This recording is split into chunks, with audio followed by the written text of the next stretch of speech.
Yung tumistigo sa Senado, si Orly Gutesa, do you think is credible? Hindi, ayoko magkomento dyan, Christian, dahil hindi ko siya kilala eh. First time ko siyang narinig, so mahirap naman magkomento ako either for or against him because hindi ko siya kilala. Hindi ko alam yung background niya. Okay. Hindi ko alam.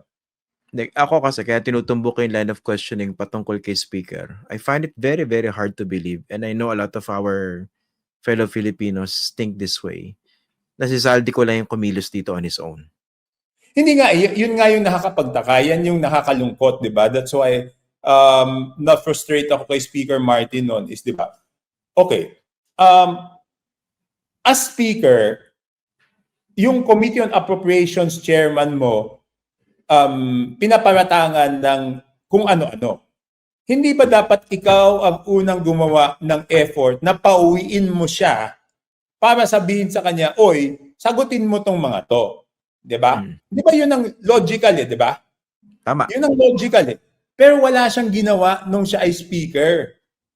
'Di ba? Kaya nagkagulo-gulo, kaya lumala itong problemang to, kaya nagkaroon ng impresyon ng tao na pinoproteksyonan ng liderato ng House si Zaldico. Kasi hindi logical eh, 'di ba? Sa kahit anong bagay, kahit ikaw ay nagmamanage ng isang kumpanya, ikaw ang presidente ng kumpanya, yung isang tao mo gumawa ng kalokohan, hindi ba ang unang sasabihin mo, ikaw magpaliwanag ka? Pero dito walang effort, not even once. 'Di ba, napauin o panagutin si Zaldico. Kaya lumaki yung problema hanggang ang impression ng tao ay pinoproteksyonan ng dating liderato ng House si Zaldico. Okay, konting segue lang. Christian, yung proteksyonan mo yung gumagawa ng mali, eh syempre, mas lalo pang nagalit yung tao nun. Kaya nga sinasabi ko ngayon, since ganun ang perception ng tao, walang choice kung hindi talagang lahat naman gawin para patunayan na hindi siya pinoproteksyonan.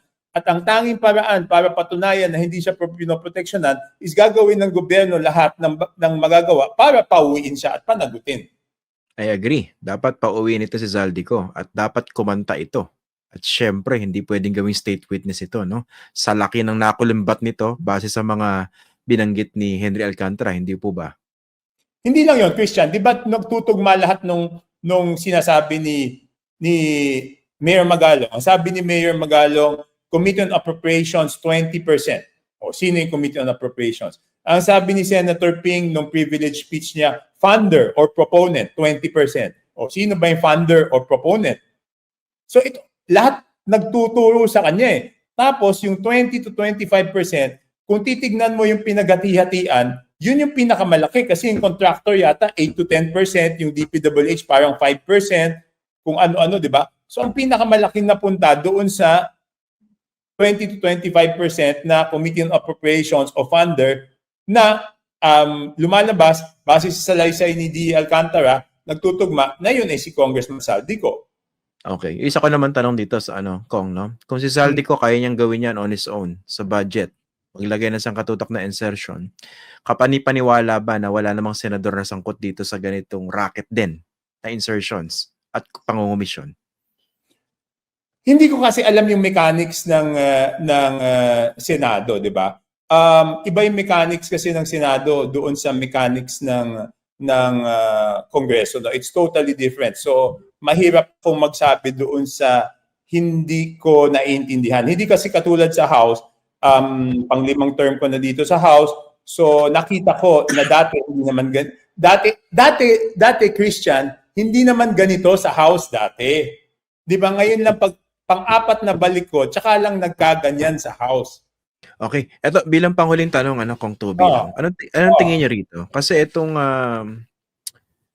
issue laban kina Zaldico tsaka Speaker Martin, napaka-legit niya, no? Talagang dapat panagutin niya mga yan. Kung talagang sangkot, no? Although si Zaldi mukhang obvious naman, no? Pero si Speaker, again, malabong hindi niya alam ito. Pero anong tingin niyo rito na ginagamit itong issue na ito ng mga DDS para i-destabilize naman itong si Bongbong Marcos? At baka siguro, pababain sa pwesto. Hindi naman siguro because ang nagsimula naman itong talagang issue nito is the president no nagsona siya, di ba? Siya naman Yeah. Pero So, ina-exploit ngayon to sa social media ng mga DDS eh. hindi, pero alam mo, okay. Kaya nga mas mahalaga if people think na ina-exploit yan ng mga DDS, all the more dapat na papatunayan natin na walang pinoproteksyonan at walang pinagtatakpan, 'di ba?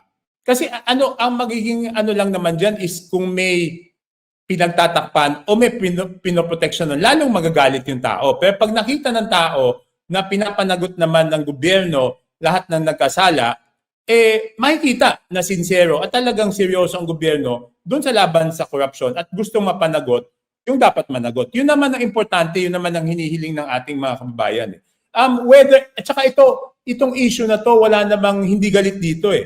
Hindi naman pinag-uusapan dito kung ano yung political color mo eh. Kasi talagang nakakagalit na yung pondo napunta doon. At kahit anong political color mo, ang gusto mo, managot yung dapat managot. At ang ayaw mo is yung pagtakpan at proteksyonan yung mga may pagkakasala. Di ba? Kahit ano naman siguro political color mo, lahat yan ang gusto natin eh, di ba?